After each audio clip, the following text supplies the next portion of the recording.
pero fue tan absurdo pagar 3,200 pesos por $1.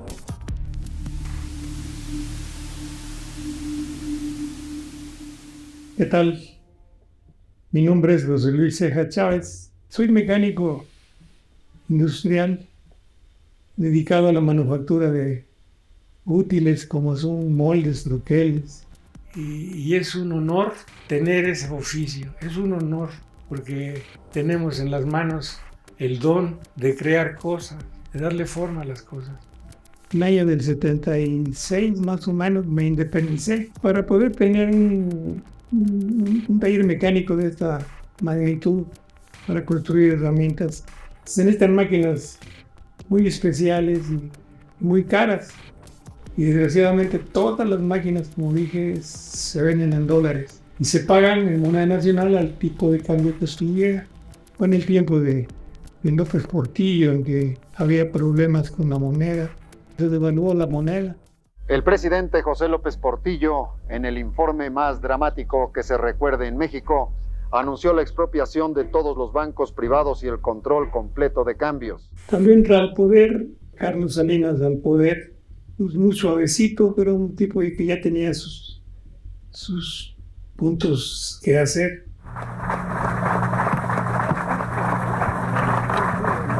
Sí, cuando hacen el Tratado de Libre Comercio con Estados Unidos y Canadá, pues no conocía yo mucho al respecto, sin embargo, le abrió la puerta a los extranjeros y empezaron a hacer de las suyas. Empezamos a buscarlo, a F. Salinas de Gortari, y en los mítines que hacía, pues decía que iba a ayudar a todos. Había créditos a la palabra y que no sé qué, que no. Nunca fueron a la palabra. Este señor era un mentiroso. Y como era dinero del gobierno, era dinero de Nacional Financiera, pues realmente era el banco del gobierno, pero desplazaba esas concesiones a los bancos privados. Entonces teníamos que usar bancos, obviamente. Cuando empieza a agudizarse el bajón que hubo de la moneda, fue espantoso, porque no quedó en 12.50 desde López Portillo, nos recibió aumentando. Llegó el momento que ya no se podían pagar las deudas. ¿Por qué? Porque los dólares se convertían en muchos billetes nacionales y entonces pues era más trabajo juntarlos, pero uno tenía que seguir trabajando y sacar créditos de donde fuera. Y estuve trabajando con ellos, con Banca Cremi, vinieron a verme los gerentes de ahí, llegaron al taller, digo que sí, les mostré cuánto facturaba, etcétera, pero después pues ya necesitaba yo más dinero. Entonces cuando les digo que si me podían prestar 100,000 pesos, digo que 200,000, creo que sí. Le hicieron el estudio y dice, sí, lo autorizamos. Compramos una máquina y una camioneta, no recuerdo muy bien. Y pues empezamos a ganar y a pagar. Pagábamos la cantidad de dinero que habíamos conectado, más los intereses. Ya no recibieron dinero los bancos. Banca Cremi, yo tampoco tenía para pagar. ¿Por qué? Pues porque la deuda se fue hasta home. O sea, créditos al 152%, es una locura, ¿no? ¿Quién pagaba? Nadie. Sale Salinas de Gortari, mientras Cedillo, con unos problemas tremendos. Para resolver las dificultades que enfrenta nuestra economía, no existen caminos fáciles o agradables. Con Cedillo se vuelve un desgarriate esto, porque inmediatamente trata de cubrir a los bancos, no sé qué, tanto rollo de esto y de tal. FOBAPROA. El Fondo Bancario de Protección al Ahorro protege tu economía y el futuro de nuestros hijos. FOBAPROA, protección al ahorro. A todo esto, ¿qué es el FOBAPROA? A estas alturas, México estaba sumido en una crisis económica y los bancos estaban quebrando. El presidente en turno, Ernesto Zedillo, apoyado por diputados del PRI y del PAN, pusieron en marcha el rescate de los bancos, usando el Fondo Bancario de Protección al Ahorro, o FOBAPROA, que había sido creado, supuestamente, para garantizar la seguridad de los ahorros de los mexicanos, pero que en realidad sirvió para comprar la deuda de cartera vencida de los bancos. ¿Qué significa eso? Que el fondo, que era para proteger a los mexicanos, se fue a los bolsillos de banqueros y empresarios, con todo e intereses. Un atraco multimillonario a la nación. Tantos miles de millones de dólares que se iban a deber, que costaba, primero toda la tensión que había, de que no se sabía cuánto se debía, cuánto era lo de la deuda. Y ahí estaba el jalón. Y luego cómo le iban a hacer. Y nosotros, ya cuando sabíamos que lo que pretendía el gobierno era pasar la deuda al erario, y fue el fraude más grande que ha existido desde que México existe. Así lo dijo el presidente López Obrador. ¿Qué fue el FOBAPROA? Convertir deudas privadas en deuda pública. Todavía se sigue pagando año con año 40, 50 mil millones de pesos del presupuesto solo para pagar intereses del FOBAPROA. Tanto dinero que se robaron y no saben ni dónde quedó. Pues nos empezamos a movilizar. ¡No al FOBAPROA! ¡No al FOBAPROA! ¡No al FOBAPROA! ¡No al FOBAPROA! ¡Que paguen los de cuello blanco los que se llevaron todo! ¡Que Cedillo no los alcahuetee! ¡Porque Cedillo los está alcahueteando!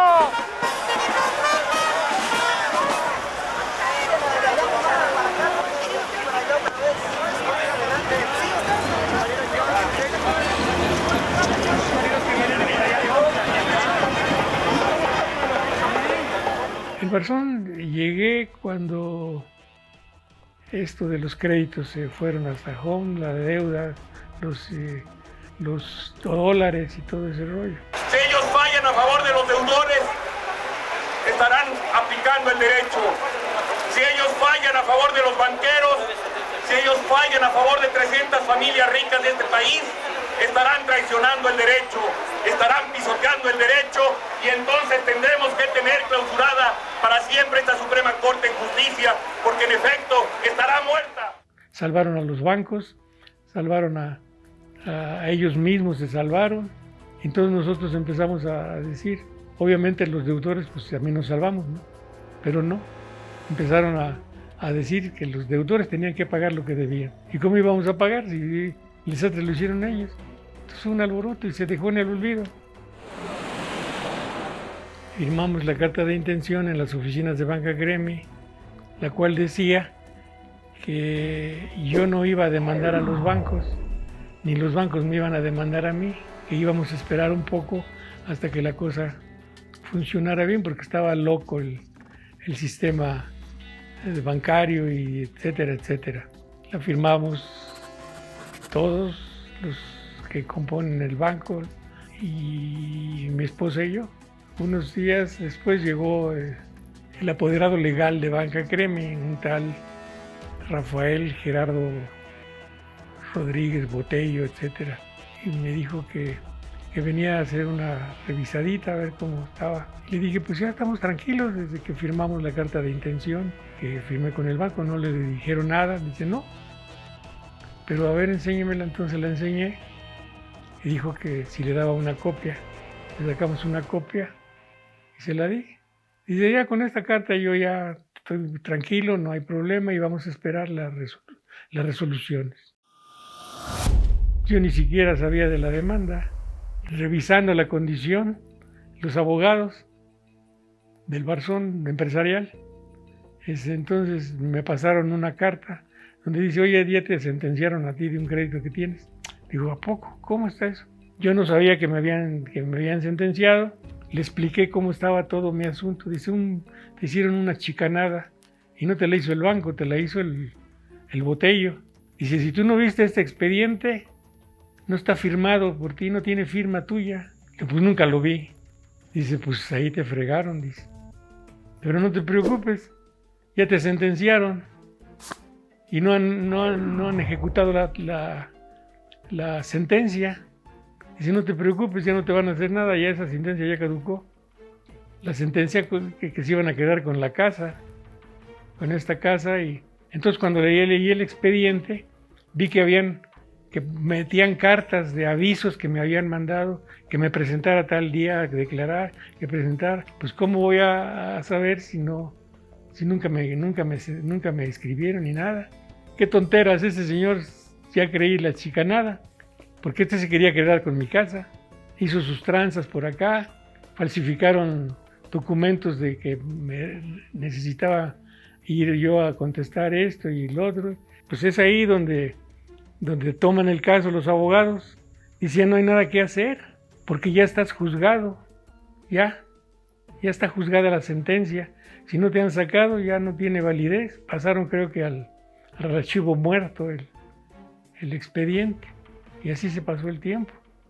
Hasta me acuerdo perfectamente que en el año de 2016 entra una empresa que se llama NPL Laminar, que es un bufet jurídico que tiene la cobranza de algunos pleitos. Haciendo una búsqueda rápida sobre Laminar, dice que es una empresa dedicada a la cobranza de deudas, pero que está cerrada permanentemente. Aunque eso no le impide usar a terceros para seguir activa. Bufets como Vieira Abogados, donde uno de sus socios, César Efrén López Vieira, quien dice ser el apoderado legal de Laminar, es quien lleva este caso. Que metió una carta al expediente que ellos eran los nuevos apoderados legales de Banca Cremi, de la deuda, de este asunto, que ellos eran los nuevos cobradores ahora, y en ese folder que te digo del cuadernillo estaba subrayado, era un renglón, aparte eran como 75 casos de cada hoja, y eran un chorro de hojas. Entonces ahí subrayado tenía yo un número para ellos, para la lámina, y estaba mi nombre, estaba la deuda, estaba de quién era. Entonces nosotros nos llamó la atención y se metió inmediatamente que quién era Laminar, cómo estaba constituida, porque no era tan fácil cualquier hijo de vecino tomar una deuda, pero con tantos artificios que tienen los abogados, colundidos con el sistema judicial, pues dices, tú cobraste, ¿no? Sí, porque la carpeta dice créditos cedidos del Banco de México a Laminar SSDA. Entonces yo me fui de espaldas porque dije, pues Banco de México. Pero estos cuates, quitados de la pena, todo lo que decíamos lo rechazaba la jueza. El juzgado 31º de lo civil es el que tiene el caso. Cada que hacíamos una jugada, palo. Y ellos seguían metiendo sus escritos, y que fulano de tal, y que fulano de tal, y que esto, y que el otro, y que más allá, y que etcétera, etcétera. Y luego nos llamó mucho la atención de que ya le habían avisado al juez que yo tenía un terreno, donde ahora es el taller, un terreno de 300 metros cuadrados, en donde lo iban a grabar para iniciar otra vez el pleito. Y nosotros dijimos, pues ya se acabó esto, y no sé, total. Cada que metían un documento mis abogados, se los bateaban. Y yo veía claramente que pues esto era obra de la perversidad, de la corrupción. Pues es un bufete que tiene tantos representantes, y tranquilamente la jueza les dijo, o el juez, que no hay problema. Vimos la carta que mandó el juez al registro público de la propiedad para decirle que grabara esa propiedad. Regresó el documento como a la semana del registro público de la propiedad, diciéndole al juez que ya no se podía eso, que ya había prescrito. Pues la misma carta se la puso la semana siguiente a la misma persona que le había contestado, y le volvió a decir, sírvase grabar esa propiedad para que nombre de Laminar, etcétera, etcétera, etcétera, etcétera. Entonces el registro público de la propiedad, para no meterse en problemas también, o coludida con ellos, yo no sé qué pasó, la cosa es de que grabaron el terreno, sin mi autorización, sin decirme nada, absolutamente avisándome de qué se trataba, nada. Ellos llegaron y grabaron. Y grabada está en depósitos, no pueden hacer nada con ello. Por eso te digo, no sé si sea la verdad que ya prescribió, que tenía razón el registro público de la propiedad. La cosa es de que el juez 30º ni nos avisó, ni nos dijo nada, grabó la propiedad. Por eso digo yo que son colusiones. Y también es peligroso de desobedecer a un juez, ¿no? Al grabar ese terreno en favor de laminar, y con tanta opacidad con respecto a si ya había prescrito o no, se pudo abrir un proceso de intervención, la tercería. Metimos los documentos y nos contestaba la tercería, que nos daba la razón a nosotros, que ya había prescrito eso por X y Y causa, y nos quitaba las costas, nos quitaba todo, y nosotros tampoco íbamos a pagar un solo centavo. Nos pusimos muy contentos. Pero al unísono me enteré después de que también ellos se ampararon contra la sentencia. Laminar y los contrincantes. ¿Cuál es mi sorpresa? Que casi de inmediato, no me duró mucho el gusto, cuando cancelan esa acta de que estaban a mi favor y que yo ya no tendría problemas. La cambiaron por una que seguía vigente el asunto. Ganaron el amparo ellos, después me enteré. Se fue a otro juzgado, se fueron los amparos, siempre contestando con una serie de papeleo brutal. Entonces salieron con que debía yo 2 millones de pesos. Nos importó, de puros intereses. Son 1.986.000 pesos. Por eso cerramos la cantidad a 2 millones. Y luego dice mi abogado al juez, ¿cómo es posible que esté cobrando solo los intereses? Para poder tener eso, ya grabó una propiedad que lesionó mis derechos humanos y se estuvo peleando en varios juzgados los intereses. ¿Y por qué era eso? O sea, esos casi 2 millones, ¿cómo sacaron la cifra? Pues inventando, porque no podían encontrar cuánto era yo a cómo estaba la tasa, cuántos puntos, era todo un lío. Hicieron un documento para hacer la primera sentencia de que eran 385.000 pesos la demanda, por todo. Yo debía nada más esa cantidad, 386.000 pesos, se los autorizó el juez. El juez que emitió la sentencia para que yo pagara o desalojara. Pero como nunca me enteré, pues se pasó el tiempo.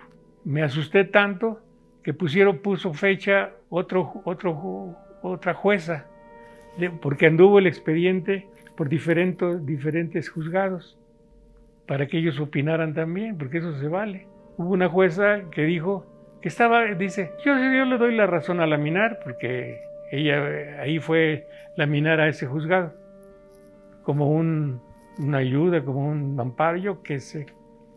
Entonces dice ahí el documento, dice, me parece bien, me parece justo que sea el 3.2% anual, pero no es anual, es mensual, porque así mensual da esa cantidad de 2 millones de pesos. Entonces estamos ahorita peleando lo de los 2 millones, pero ya prácticamente ellos ganaron. Es una alevosía todo esto, es un negocio bárbaro lo que tienen los jueces con los abogados, con los buenos bufetes, y se la llevan suave, porque no han recibido ninguna respuesta de laminar ni nada. Ellos están tranquilos, muy tranquilos, porque saben que tienen su dinero asegurado, pero quién sabe si lo tengan, ¿no? Es tan difícil eso, soportarlo, tan difícil, porque esos créditos que les dio el Banco de México, según ellos dicen, pues no son los de laminar, ha de haber más por ahí, y son los buscadores de los nuevos sinvergüenzas con la ley, los abogados que solo andan tratando de rescatar lo que se pueda de cualquier juicio. Y como tienen pues bastante práctica en ocurrir con hacer una contestación de una hoja, ellos meten 10. Yo creo que abruman a los jueces, pero no creo que lo hagan de ese concepto. Ya se conocen a todas esas personas. A mí se me hace que toda esta colusión como estos de laminar, que son otros viles mercenarios, son unos mercenarios asquerosos, mentirosos. Este tipo de cobranzas tiene nombre, se llama usura. La usura es el cobro excesivo de intereses en un préstamo. Por ejemplo, si pidieras un préstamo de 2,000 pesos, te cobrarían 20,000 pesos. Si pidieras uno de 20,000, terminarías pagando 200,000.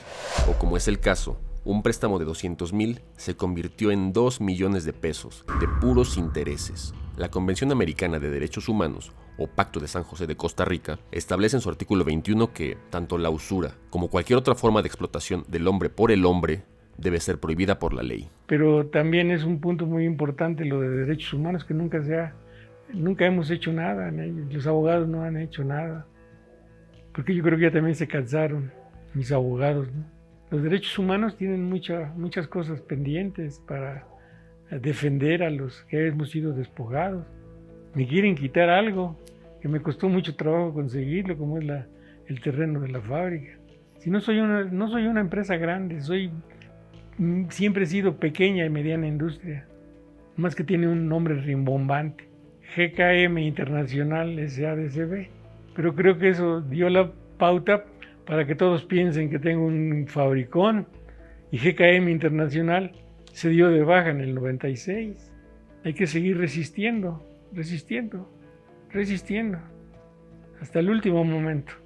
La misma Constitución Política de México, en su artículo 1, dice que el Estado debe reparar las violaciones a los derechos humanos.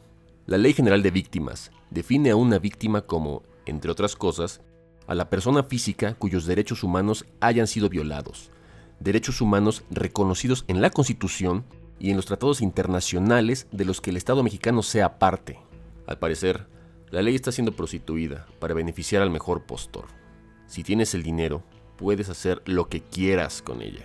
Da curiosidad ver que laminar el apoderado legal, Kevin Armand García, ¿sí? Dice que es un ciudadano norteamericano, nacido en Dallas, Texas, y que es administrador. Él es el jefe, el que se encarga de robar a los débiles, a los pobres. Simplemente él es el dueño del buffet y ha de defenderse, pues si tengo que vivir. Pues sí, todos tenemos que vivir, pero hay que saber distinguir, como dice el presidente, si amas al prójimo o no, y te vale brisca todo como esté.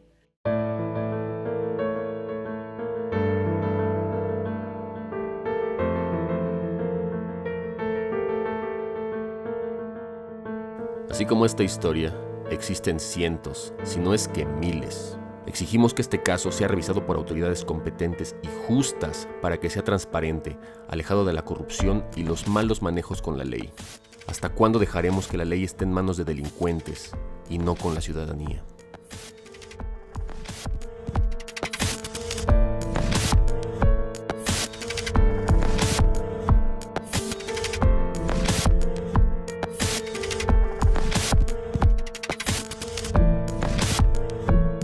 Si tienes comentarios, dudas, testimonios, así como referencias legales que nos puedan ayudar en este caso, contáctanos al correo accioncontraelfobaproa@gmail.com. Y por favor, comparte este video para que estas injusticias no queden en el olvido.